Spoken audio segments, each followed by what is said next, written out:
Welcome to Afi Reverie bra sewalong video tutorial. This is part 3. In this video I will show you how I put together the cups. This is a longer video than usual, but the goal is to cover all the details. Without further ado, let's get to work. On my sewing table, I am keeping the bottom cup pieces only. The matte pink ones are from my main fabric. I am going to put aside the tulle pieces for a while, because I will start with the main fabric. Let me grab the paper pieces, to show you I cut and placed everything right. We have a little work to do before sewing. I am picking the C2 piece because, look.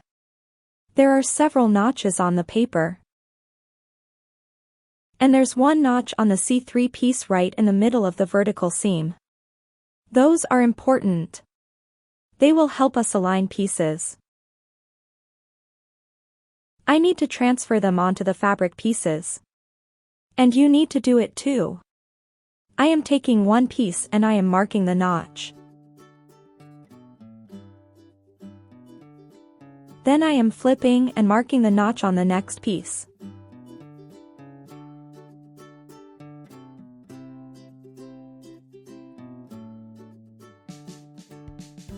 Afterwards, I am quickly marking both notches on the C2 pieces.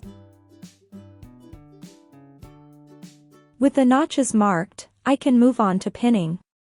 This colored box holds my pins. First seam we're going to sew for the cup is the vertical seam. I pick up the C2 and its corresponding C3 piece with their right sides in. I need to align the edges and to match that notch. That's actually notch number 1. Holding with one hand the pieces, take a pin with the other hand and pin on one side of the notch. Then take the second pin, and pin on the other side. With the critical point pinned, move on to the end of the seam. Note the sticking corner, that's how it should be. Pin here as well. Then pin in between. When done on this side, move on to the other end, and pin on that end too. When finished with this cup, move on to the next pair for your second cup. Make sure you align the fabric with their right sides facing each other. These are my pieces. There's one thing I want to show you here. My fabric is stretchy. In the finished bra, this seam will stretch too. That is why I better choose the elastic stitch here. Let me show you how I stitch on my sewing machine. I am changing the position of my first pin to move it out of the way.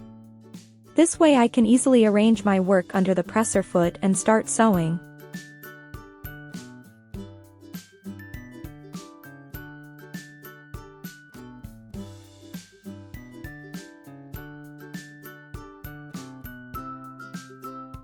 While sewing, I stop before a pin and remove it. Then I continue sewing. This is a slippery fabric. Pins help me a lot here, although it takes longer to stitch.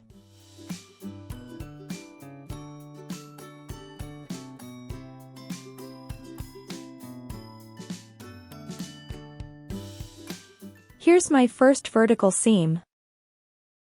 I also stitched it on the other cup. Let me show you in a close-up how the elastic stitch looks. It's some kind of zigzag. When I pull this seam, the stitch stretches without thread snapping. Okay, that was our first stitch on this bra. Next up is top stitching. Open up the pieces. And open the seam allowances too.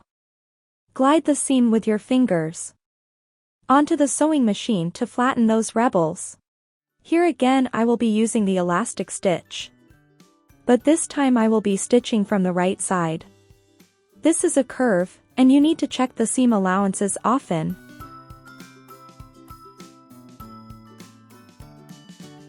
Use both hands to flatten a portion of your seam to avoid fabric puckering. Stitch along one side, then turn your work, and stitch along the other side.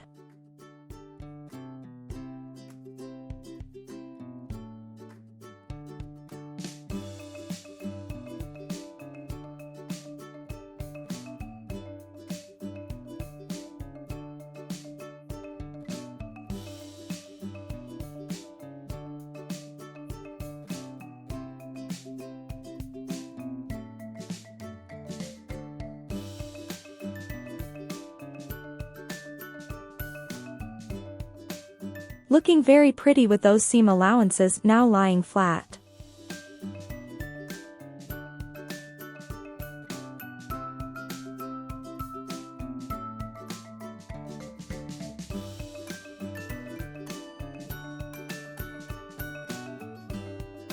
And the seam stretches, if needed.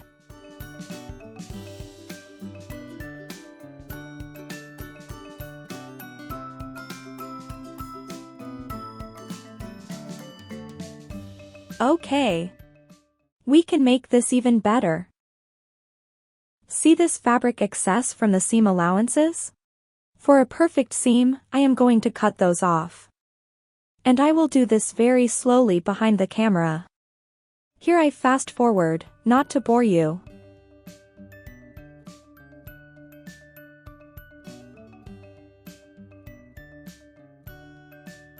Look at that.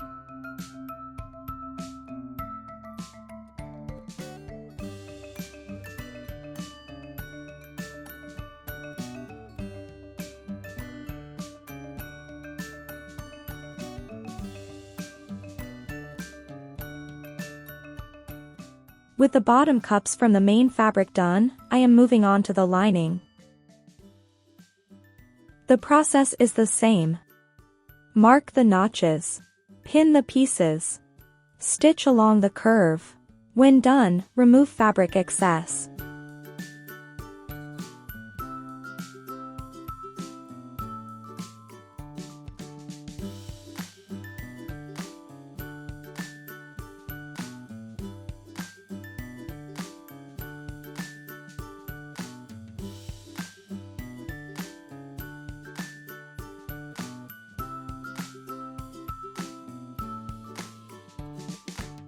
Are your bottom cups done too?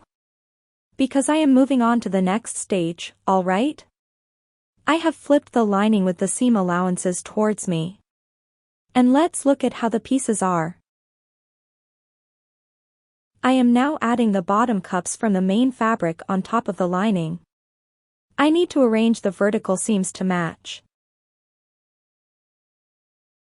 I am going to turn my work with the lining facing me, because for me, this way it is easier to follow the seams. See, this is not difficult at all. Holding with one hand, I am going to pin the layers together. One pin on one side of the seam, then, one pin on the other side. From there, I align the ends and pin. Then I pin on the other end. After that, I add a couple more pins. Fast forward and I am pinning the second cup in the same manner.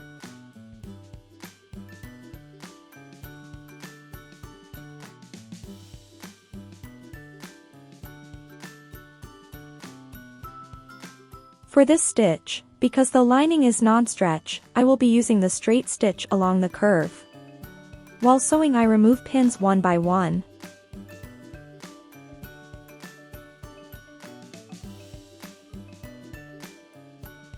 And look how the layers are now bound to each other with the seam allowances hidden inside. Now let me arrange the cups with the right sides up, because I am moving on to adding the upper cup. The upper cup which we prepared in the previous video. The full power net pieces. And the half pieces from lace on top of the power net.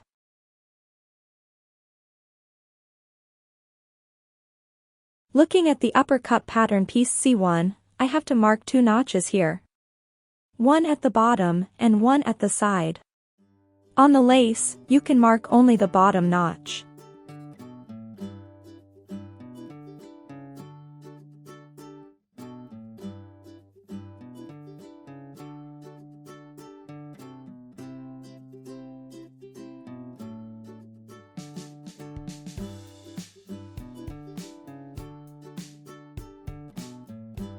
So I'm bringing back the bottom cups.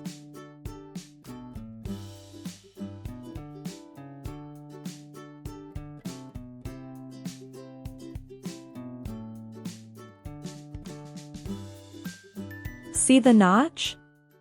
Flip the lace and place it on top and align that notch. That bottom notch matches the vertical seam on the bottom cup.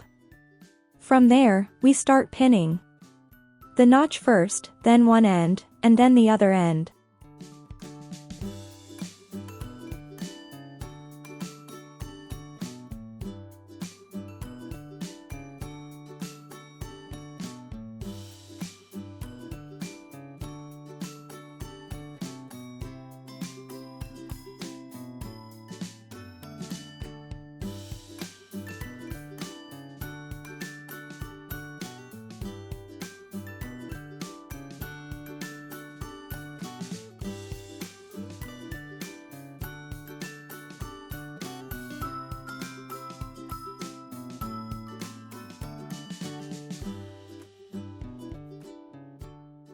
When the lace is secured, I am ready to add the power net upper piece.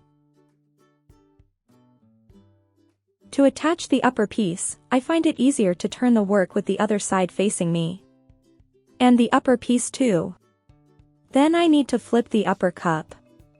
Again, the key point here is that the notch has to align to the seam.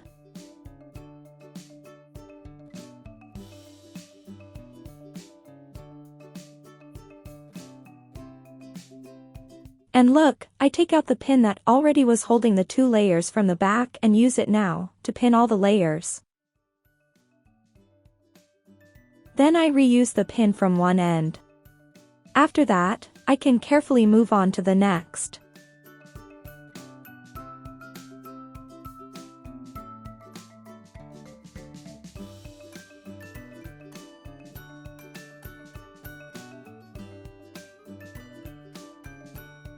I also add more pins in between, because there are more layers, and because this seam is a curve. Look at that! With everything in place, I can now stitch on this diagonal seam with the straight stitch. I showed you how to pin only one cup. You of course have to do it for both cups. I did it behind the camera. Here I have them both already stitched. I am now going to flip back the upper cup pieces. See how the seam is hidden inside? Let me show you on the second cup. Turn the power net piece from the back. Guide the seam allowances up. With your fingers move the lace on top. Did you manage it? I am sure you did.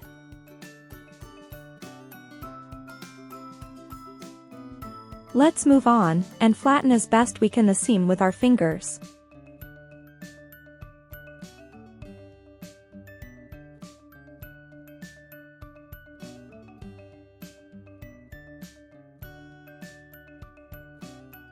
Look how clean it is on the wrong side.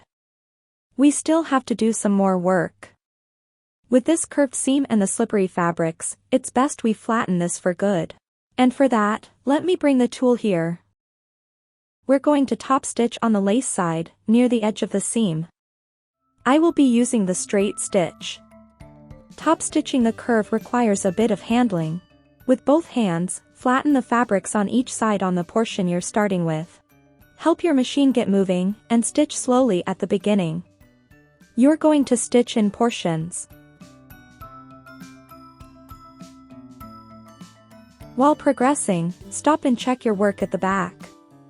Flatten the seam if needed.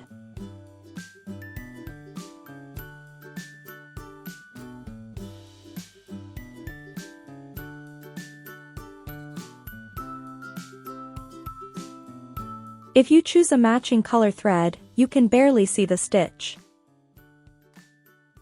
For me, it's more prominent at the back, on the power net.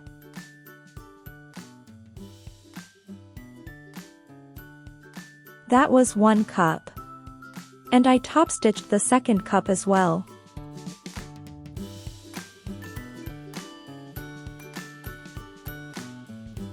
Here they are, my pretty little things. Is there something more to do? Yes. Let's make this the best it can be. I want to get rid of those seam allowances. I am moving away the fabric and I am leaving out only the seam allowances. Trimming this here is a bit trickier than on the vertical seam. Because here we need to be extra careful on both sides. When confident, I start cutting the excess. And I am checking often how deep the cut is at the back, to make sure everything is okay. Don't rush.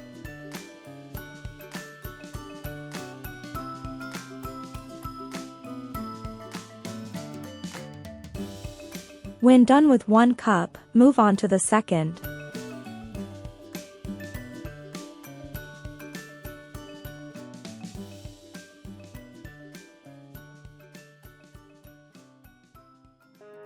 We are finished with the cups. Woohoo! How about you? In the next video I will show you what we do next with those darling cups. Thanks for watching. Till next time.